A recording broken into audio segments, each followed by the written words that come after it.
Hello, everyone, and welcome to the Ventures Podcast. I'm excited about today's episode with Hans Mulders. He's a friend of mine and fellow board member of Impact Stream. And this is a recording that we did on site about a month ago when we were here in Togo, West Africa. So I'm excited to share this conversation with you. If you're listening to this podcast, you can also watch. I have a screenshot here with our screencast and also the video that we took as we were recording this episode. So you can click on the link in the show notes to see that URL. And if you are watching this, you can also switch over at any point to podcast, just search for Ventures in your podcast player and it should show up. So with that, please enjoy this conversation, which is here in the demonstration farm that I have on my screen here. That's about 2 hours outside of the capital city of Lomé. And this is the demonstration farm that Latte Lawson has helped almost 2,000 people, 2,000 farmers learn how to farm pineapples and other crops in order to feed their families and lift themselves out of poverty. And that's the trust network that we're using to bring money and impact into Togo. So with that, please enjoy this conversation with Hans Mulders.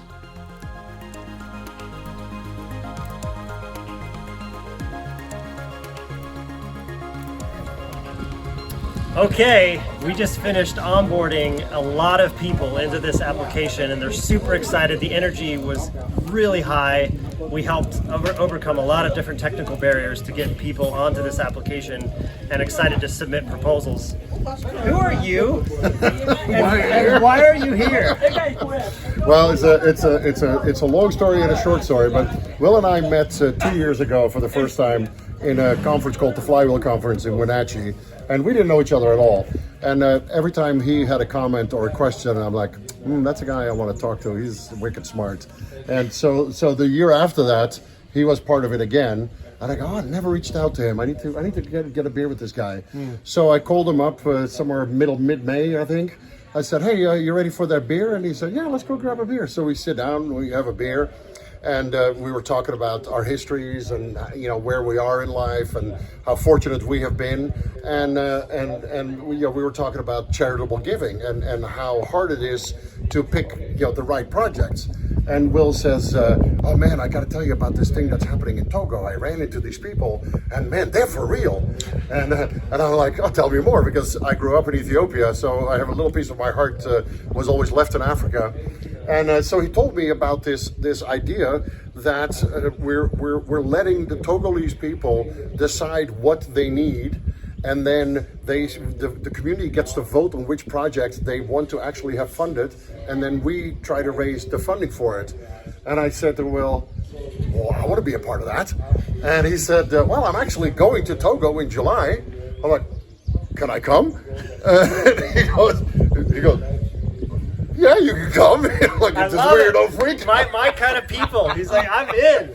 So we bought the tickets and here we are. And I tell you, a lot of aid in Africa gets done in a way that's just not productive. And I think this method, I've never heard of anything like this before. And we were in with money, we were in with our time, we are in with our commitments to help raise more money.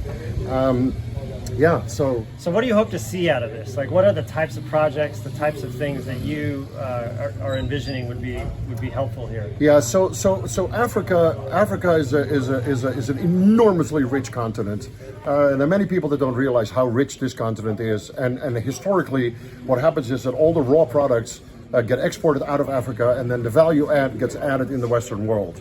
And what has to happen in Africa is that the products that are grown here need to be processed here, and the value add needs to be created here. And that's not happening enough. Right now in Cote d'Ivoire and in Ghana, they're doing that with chocolate, where they, instead of exporting the raw cocoa beans to Switzerland and Belgium, they're actually making their own chocolate, adding that value. So instead of getting 6 billion of the 146 billion worldwide market, they're going to get 40 or 50 billion of that market. And that will help Africa develop itself because of provide capital for other businesses, and that's what I would like to see here. But it begins with basic infrastructure. If you don't have water, you can't function. If you don't have electricity, you can't function. These days, if you don't have internet, you can't function. So we have to begin with small projects that we can fund and begin building that infrastructure that's necessary to make that happen. Okay, so challenging question for you. Yeah. How do we inject aid, financial aid, into these projects? Yes, it will be local people, local solutions to local problems. How do we inject aid to ensure that this is actually sustainable, it's regenerative for future generations? What do you see that looking like? Yeah, here's a classic example of things that in my opinion have been done wrong providing aid in Africa. The Western world comes in and we know how things work in the Western world, so we come in and we're going to solve the problem the way we would solve it at home. Yeah. But we don't realize that there are no spare parts here, for instance. Right? There is not even a technical know-how sometimes to fix a pump that needs to be fixing. So this beautiful water pump is created and it works for 6 months and something happens to it, it breaks. And then nobody knows how to fix it, and it just sits there unused, and everybody shrugs their shoulders. It's a toy for the kids, yeah. Right, and I don't know what to do with it.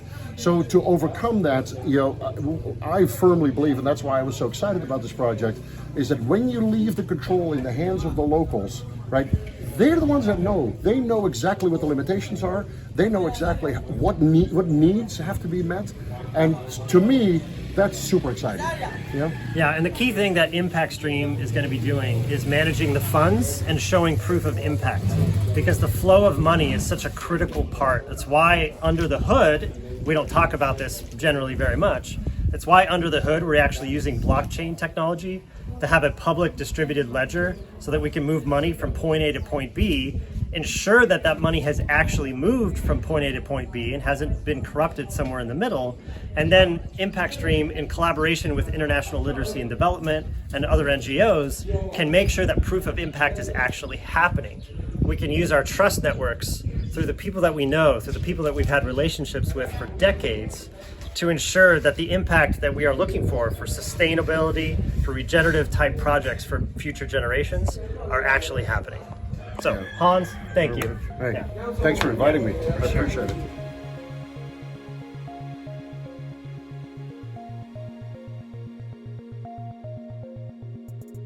All right, thanks for watching. Thanks for listening. I wanted to just let you know before you go that if you're interested in following along with any of the content I write, go to wclittle.com. There I have a newsletter that you can subscribe to, and just subscribe to any topic that I write about, whether it's Web3 or health science or software development or any of the miscellaneous new buzzwords like generative AI and other things that come up.